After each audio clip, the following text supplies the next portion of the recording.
Olá, meu nome é Bárbara e sejam bem-vindos ao canal Evangelho de Deus. Hoje daremos continuidade ao curso Aprendendo com o Soberano, Principais Fundamentos do Evangelho, término da interpretação e princípio da sabedoria. Abram sua Bíblia no livro de Marcos, capítulo 7, do 31 ao 37. Diz assim: A seguir, Jesus saiu dos arredores de Tiro e atravessou Sidom, até o mar da Galileia e a região de Decápolis. Ali, algumas pessoas lhe trouxeram um homem que era surdo e mal podia falar, suplicando que lhe impusesse as mãos. Depois de levá-lo à parte, longe da multidão, Jesus colocou os dedos nos ouvidos dele. Em seguida, cuspiu e tocou na língua do homem. Então voltou os olhos para o céu e, com um profundo suspiro, disse-lhe: Efatá, que significa abra-se. Com isso, os ouvidos do homem se abriram, sua língua ficou livre e ele começou a falar corretamente. Jesus ordenou-lhes que não o contassem a ninguém. Contudo, quanto mais ele os proibia, mais eles falavam. O povo ficava simplesmente maravilhado e dizia: Ele faz tudo muito bem, faz até o surdo ouvir e o mudo falar.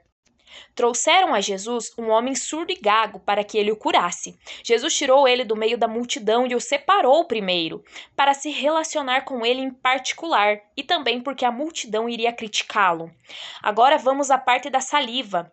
Na realidade, é simples. Jesus queria demonstrar que até mesmo a sua saliva curava, ou seja, Jesus era por completo poderoso. Se até a orla de seu manto havia poder, quem dirá em sua saliva? Ele cuspiu em sua mão e aí tocou na língua do homem.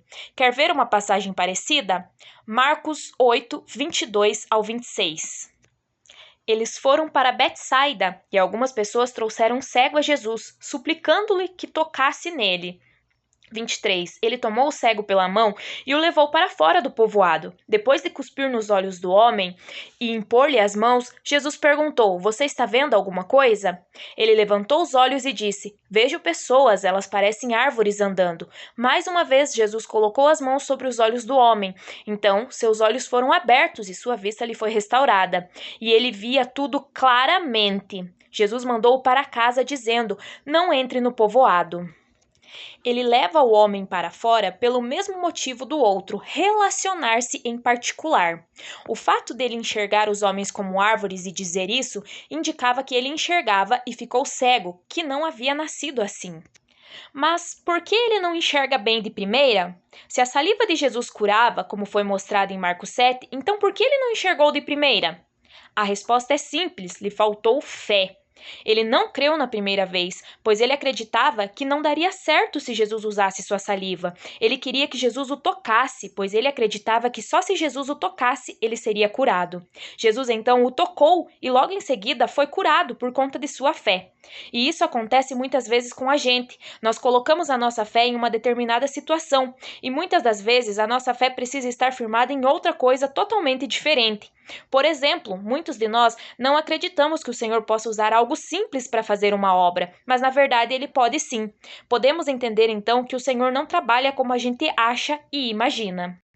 Imaginaram que no primeiro caso, Jesus iria tocar nele, mas ele usou uma maneira diferente, e que não é porque é um trabalhar diferente que não é do Senhor.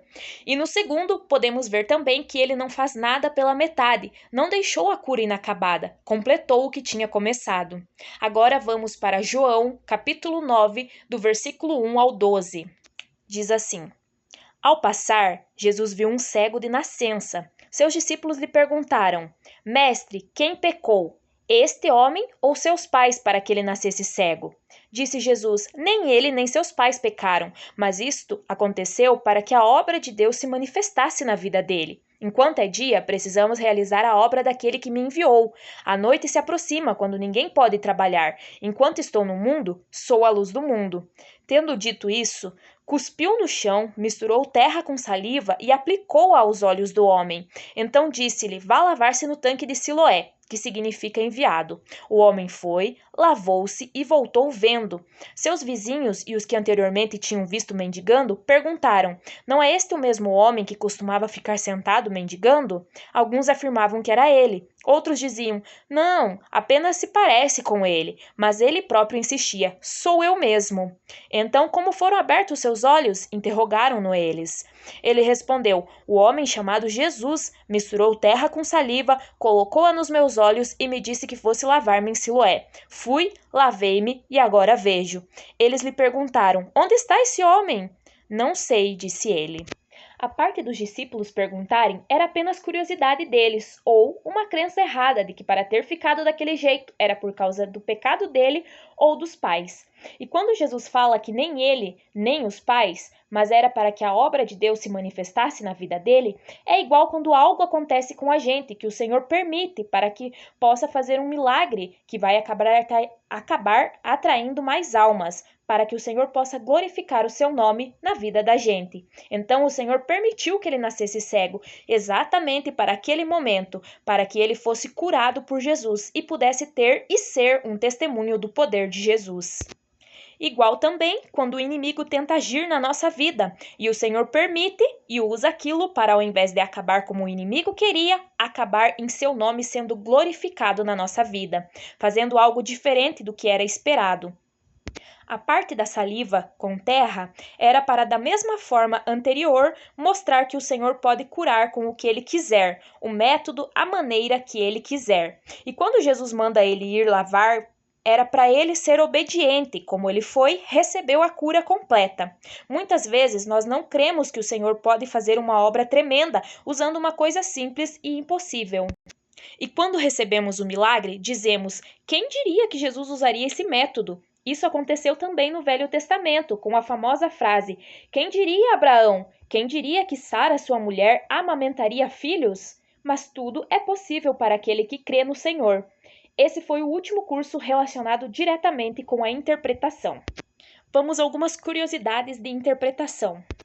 Adão e Eva, que significa vida, foram de fato os primeiros humanos criados por Deus, e depois de pecarem e serem expulsos do paraíso, Deus criou mais. Então eles não casaram irmãos com irmãos, e sim, Deus criou mais seres humanos. Ah, mas a Bíblia não cita isso. Não era relevante. Era a história de como o pecado entrou no mundo e sobre os primeiros. Mas, para quem criou dois, poder não falta para criar mais. E no dilúvio também. Noé pregou, ninguém deu ouvidos, então houve o dilúvio, e depois dele o Senhor criou mais seres humanos. Agora vamos falar sobre o próximo fundamento do Evangelho, a sabedoria. Eclesiastes, capítulo 7, do versículo 5 ao 16. Diz assim: é melhor ouvir a repreensão de um sábio do que a canção dos tolos.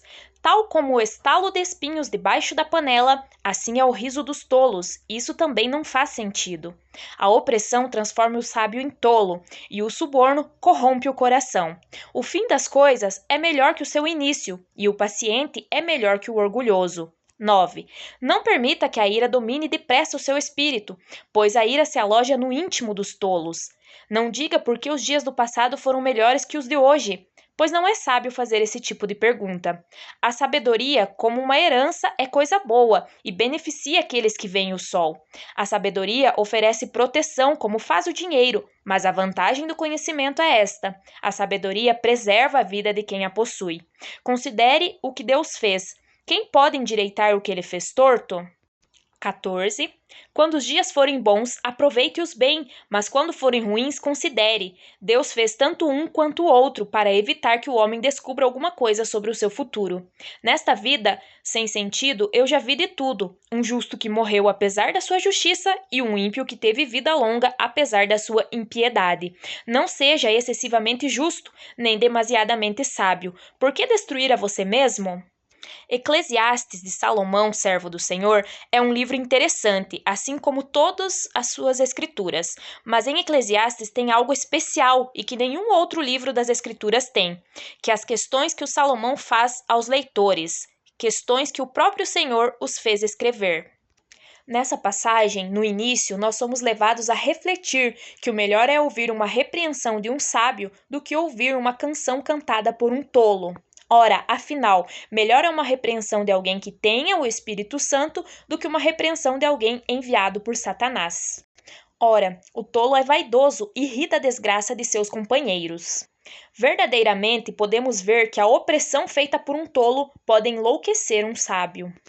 Se um sábio se deixar levar por um suborno de um tolo, logo se corromperá. Ora, Salomão esteve coberto de razão quando disse: melhor é o fim das coisas do que o princípio delas. Afinal, o Senhor opera no final, quando nós acreditamos não ter mais solução. Melhor é o paciente e que não é desesperado. Ora, certamente estaremos sendo tolos quando dizemos que o dia anterior a esse foi melhor.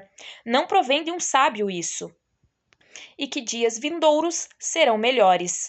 A sabedoria é boa como a herança, e dela tiram proveito os que veem o sol. A sabedoria, quando é usada da maneira correta, serve de defesa. A excelência do conhecimento é que a sabedoria dá vida ao possuidor.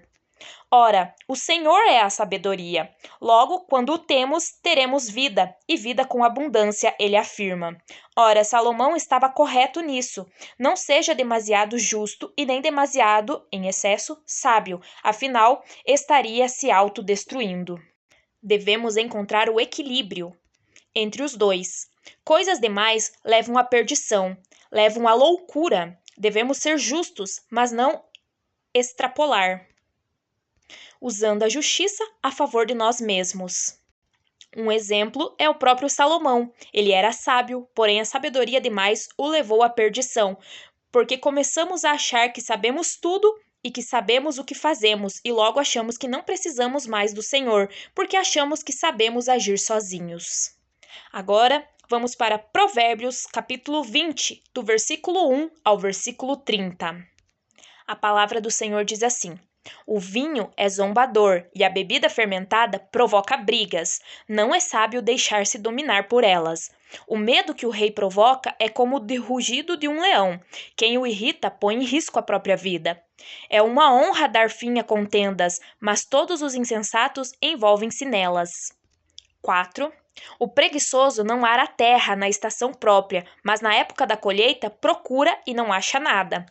Os propósitos do coração do homem são águas profundas, mas quem tem discernimento os traz à tona. Muitos se dizem amigos leais, mas um homem fiel quem poderá achar? O homem justo leva uma vida íntegra, como são felizes os seus filhos. Quando o rei se assenta no trono para julgar, com o olhar esmiuça todo o mal. Quem poderá dizer, purifiquei o coração, estou livre do meu pecado? 10. Pesos adulterados e medidas falsificadas são coisas que o Senhor detesta. Até a criança mostra o que é por suas ações. O seu procedimento revelará se ela é pura e justa. Os ouvidos que ouvem e os olhos que veem foram feitos pelo Senhor. 13. Não ame o sono, senão você acabará ficando pobre. Fique desperto e terá alimento de sobra. Não vale isso, diz o comprador, mas quando se vai, gaba-se do bom negócio. Mesmo onde há ouro e rubis, em grande quantidade, os lábios que transmitem conhecimento são uma rara preciosidade. 16. Tome-se a veste de quem serve de fiador ao estranho, sirva ela de penhor, de quem dá garantia a uma mulher leviana. 17. Saborosa é a comida, que se obtém com mentiras, mas depois dá areia na boca. Os conselhos são importantes para quem quiser fazer planos, e quem sai à guerra precisa de orientação. Quem vive contando casos não guarda segredo, por isso evite quem fala demais. 20. Se alguém amaldiçoar seu pai ou sua mãe, a luz da sua vida se extinguirá na mais profunda escuridão. 21. A herança que se obtém com ganância, no princípio, no final não será abençoada. Não diga, eu o farei pagar pelo mal que me fez. Espere pelo Senhor, e ele dará a vitória a você. O Senhor detesta pesos adulterados, e balanças falsificadas não o agradam. 24. Os passos do homem são dirigidos pelo Senhor. Como poderia alguém discernir o seu próprio caminho? É uma armadilha consagrar algo precipitadamente, só pensar nas consequências depois que fez o voto. O rei sábio abana os ímpios e passa sobre eles a roda de debulhar. 27. O espírito do homem é a lâmpada do Senhor e vasculha cada parte do seu ser. A bondade e a fidelidade preservam o rei, por sua bondade ele dará firmeza ao seu trono. 29. A beleza dos jovens está na sua força, a glória dos idosos nos seus cabelos brancos. Os golpes e os ferimentos eliminam o mal. Os açoites limpam as profundezas do ser. Provérbios é um livro inspirado completamente pelo Senhor, assim como os outros. Ora, o vinho não é proibido na lei do Senhor, porém, se você não sabe se controlar, não beba, afinal, você descontrolado não demonstra sabedoria, e sim tolice. Aquele que provoca a ira do seu próximo peca contra si mesmo. Não seja intrometido com tudo. Ora, o preguiçoso não é sábio, e sim pecador. A preguiça não leva a lugar nenhum.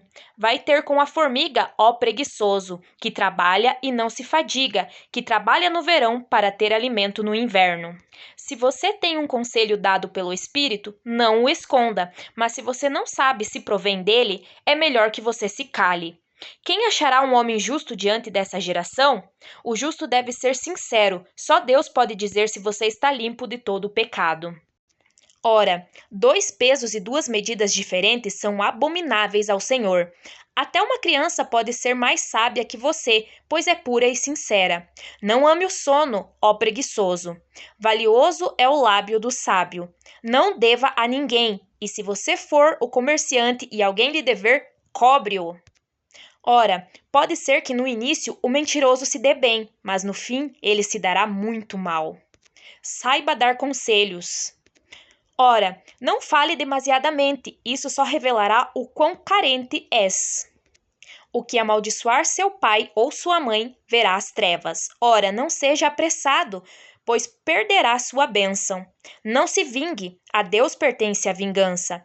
Não se aproprie do que é santo, ou seja, não se vanglorie por algo que foi o Senhor quem fez. A glória dos jovens é a sua beleza, dos mais velhos são os seus cabelos brancos. Em cada etapa da vida tem algo de bom. Às vezes, as feridas no fim purificarão você, assim como as pancadas que você leva da vida. E esse foi o curso de hoje. Até o próximo vídeo. Tchau!